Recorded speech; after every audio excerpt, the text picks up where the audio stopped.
Welcome aboard. After years cruising the North Pacific, we are embarking on a journey south to warmer waters. This is our story day by day as we explore Mexico's beautiful Baja coast. Come along and experience daily cruising life as we do.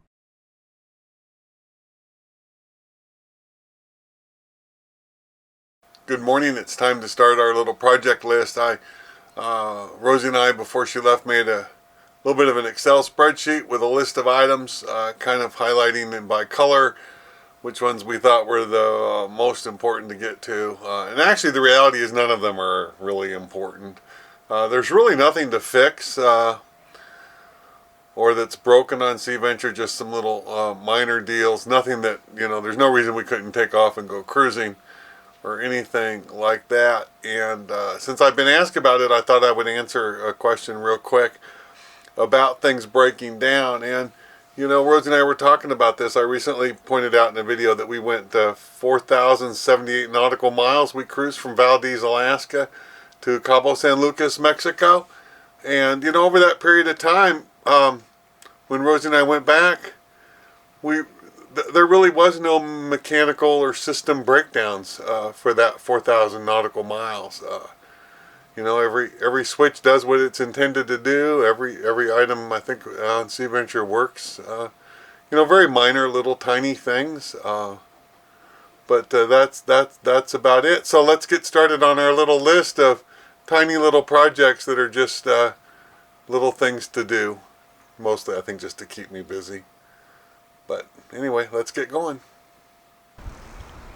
Up here on the upper deck, my first little item is our courtesy flags. Our Mexican flag has gotten pretty faded, and the American flag is not quite straight, and the cord holding it up is a little bit flappy and loose.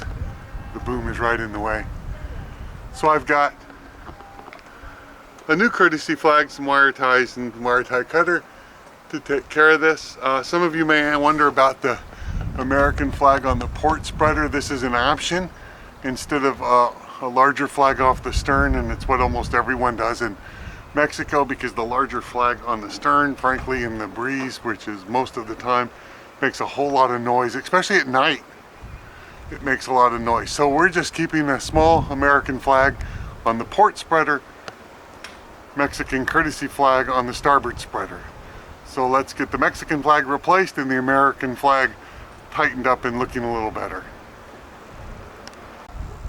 Project all done. American flag, the line is all nice and tight. The flag is all straightened up there nice. And the new Mexican courtesy flag, not the old faded one, is up. So we'll mark that project off the list. The next item on the list is to give our Trawler barbecue a really good cleaning. An infrared barbecue, you don't have to clean as much as a regular barbecue, because the heating plate is so hot, and if you run it for a little bit on high after you take the food off, it burns away a lot of debris. But it still builds up a little bit, and I don't always do that. So I'm going to start by heating it all up so I can scrape the upper grate really well, and then we'll go from there. So with the barbecue nice and hot, I just take a flat blade screwdriver and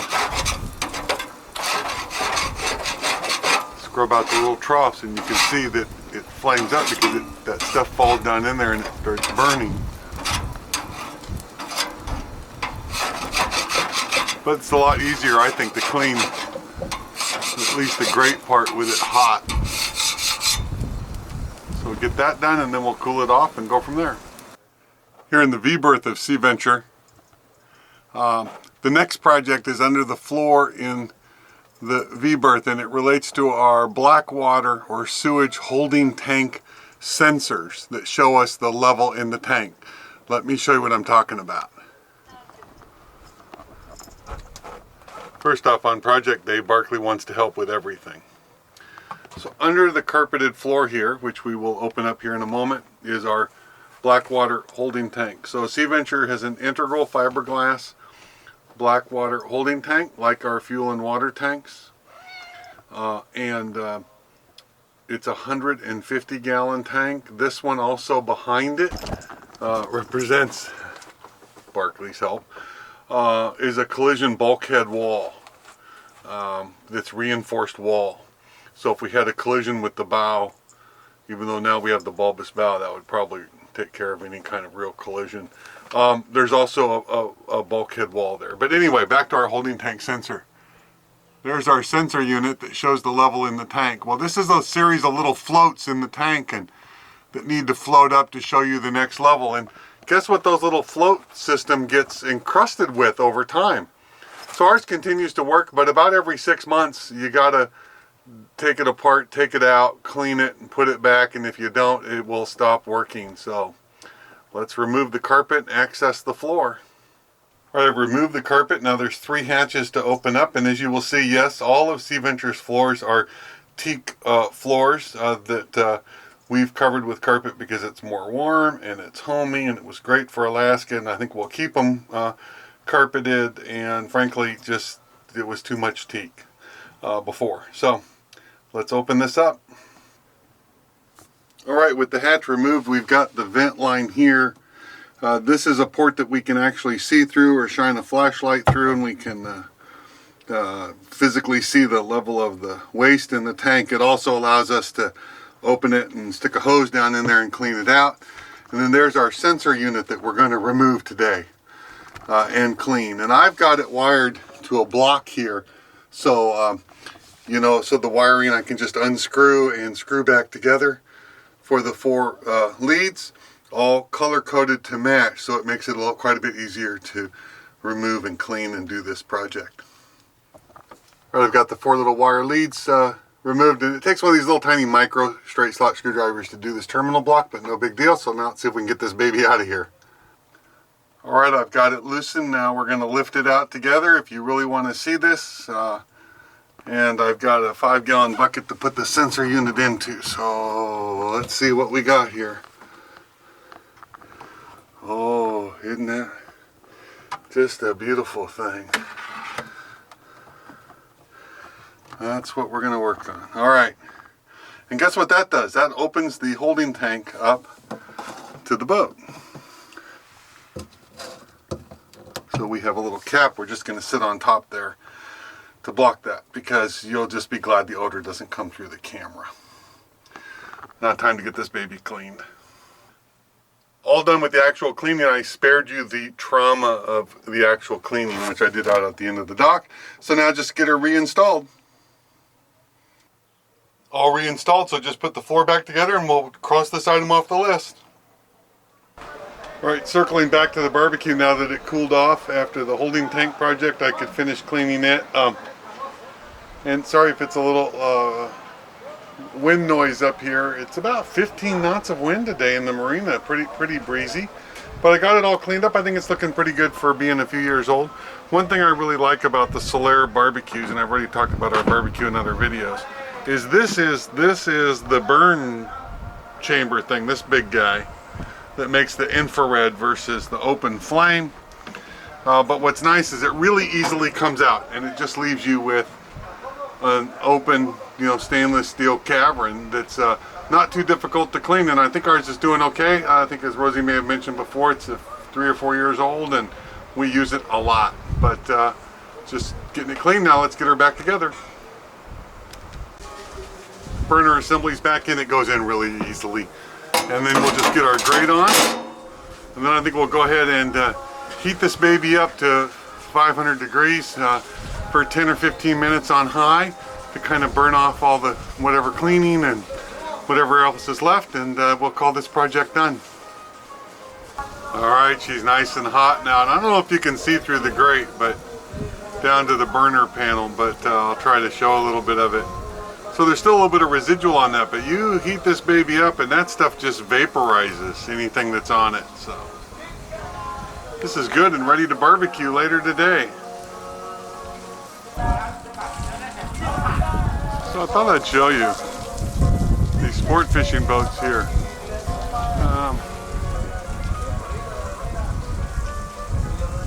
These are fabulous machines, Here in the marina, I'd say they're mostly 60 to 80 footers, and I showed you a couple guys cleaning. I think most of these boats have crew on them, on board, And so a lot of these boats are being cleaned every day by crew for a few hours, which is why they end up looking like this. I don't know, I gotta find a volunteer to clean Sea Venture. Not gonna be too much to show on the next project, but something I do every about 100 hours of engine time is we're gonna clean the engines. So I'll work on that now. All right, we've got this project done. Probably can't really tell any different. I do also replace the bilge rags underneath the engines about every 100 hours. They do both drip a little oil, but not something I worry about really, frankly.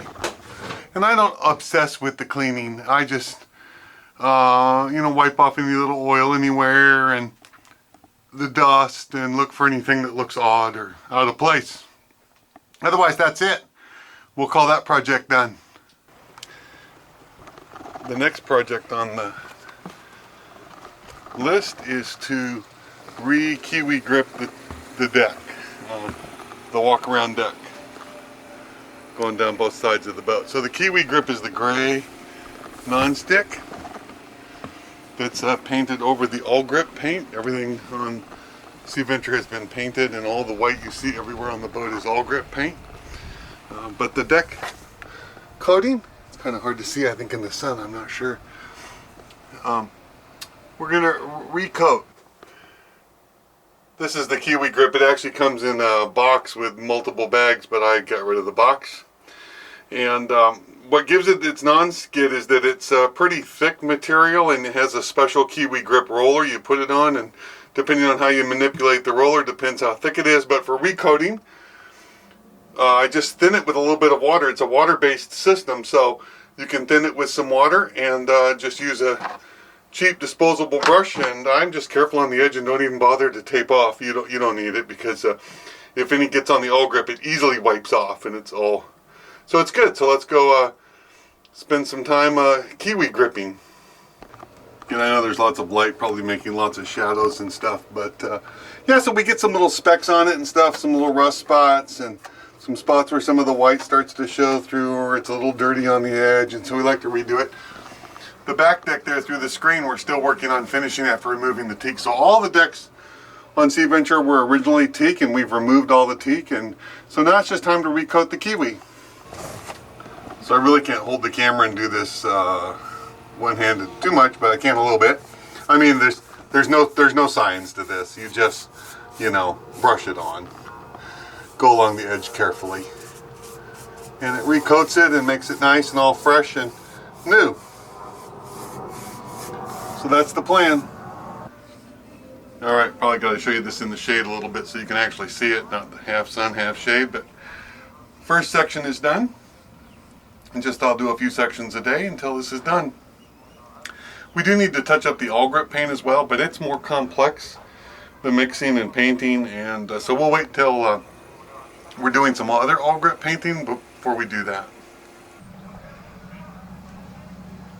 And on the port side, the first 3 sections done, which takes us from the wing door to the step. That's enough for me at one time, so take a little break and then we'll decide what to do next. Alright, the next job we're going to work on here is on the starboard side. Before we paint the decks, I need to do this. This is our new pilot house doors. This is the starboard side one. And yeah, this is a project, let's just admit it, pisses me off having to do. So, the frame, these doors, when we bought them and had them installed, the frame comes as a single solid piece that's not adjustable, then the doors fit inside. And you can see the gap here. Maybe if I can show it right. And then here is a much smaller gap. And all the hinges are on correctly and all that stuff. And if you drill down into it and measure really carefully, you'll learn that the bottom half, this bottom half of the door, is not quite built square. And as a result, when it gets hot, it touches right here. And we've made all the adjustments we can on the back side. If I push it closed, it's not at the bottom. The bottom of the gap is correct. It's just at the top. So everything on the hinges here is correct back here. So this is a manufacturing defect in the door, and we spent hours and hours and hours with the very qualified people that worked on installing the doors, and we made all the modifications we could. We got a hold of the company, and yeah, they just weren't that interested in helping. And I'm not going to mention the company where the doors came from, but I sure as hell would not buy from them again, because I expect for $10,000 for 2 doors to have doors that fit correctly. So I've been putting this off, but it's getting warmer, and as it gets warmer the metal expands and it hits a little bit more here. So I'm going to take my Dremel and we're going to grind on this corner and put a chamfer on this corner so that it clears here without hitting, and start to work on that. And I do have touch-up paint for the door, so we'll work on that when we're done. So time to grind. Alright, grinding is done. When I open it, it does not touch. Very close though, and I've got this ground edge now that I'll need to hand file to make nice and smooth, and then paint. Let me show you the port door, and one reason that pisses me off about this, because I think they knew about this at the factory. Take a good look at the strike plate. You know, nice all in polished. Has the bar in between the deadbolt and the regular strike plate. If I close this door, you can see the upper door and the lower door are even in the gap. Everything clears just fine. Nice clearance there. Lots of sun here today, but I suppose that's why we're here. I'll show you the strike plate from this side, the way it came installed from the factory. It's all cut apart. The middle bar has been ground off because it wouldn't close at all with that in there, I think. So what they did is they cut that strike plate and shipped the door. And we had these done in Wrangell, Alaska, so by the time we, they were like, well, you could send the door back, but it'll be another 12 weeks. And by the way, we already spent like $1,200, $1,500 on shipping. And we just couldn't stay in Wrangell, Alaska another 3 months. And the old door at this point is gone. The frame is cut out. There's no door. There's no door going back. So returning it was not quite the option. So anyway, as you can see, I'm still not happy about this, but I knew I had to get this thing modified and make it so it quit scraping. I'm going to set this aside, go have a margarita, and we'll look at filing that down and painting it later. Trying to catch this at a little better time of day for you where it's not half sun, half shade. But I've got these 3 panels here done up to the step. It's at my feet. So those panels are done. I don't know if you can really see the difference.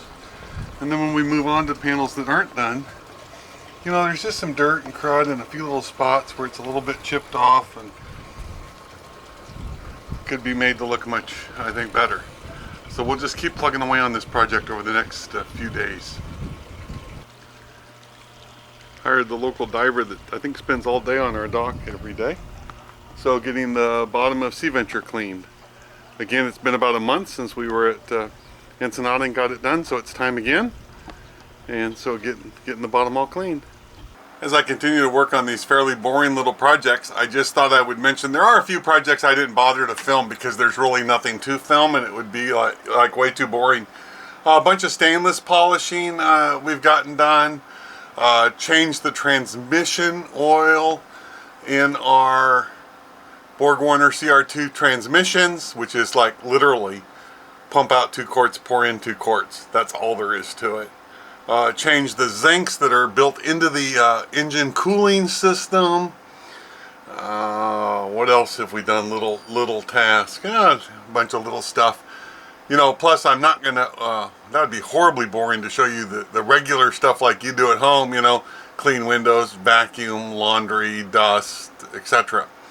But we'll just keep plugging away on this little list. I feel really fortunate when I get to do these little things, because to me it's a sign that that nothing is broken on Sea Venture. Everything works as designed. There's really nothing to fix. Nothing that's a problem. Just keeping it clean and upkept, and you know, doing regular maintenance kind of stuff that comes along with the boat. So we'll just keep plugging away at it.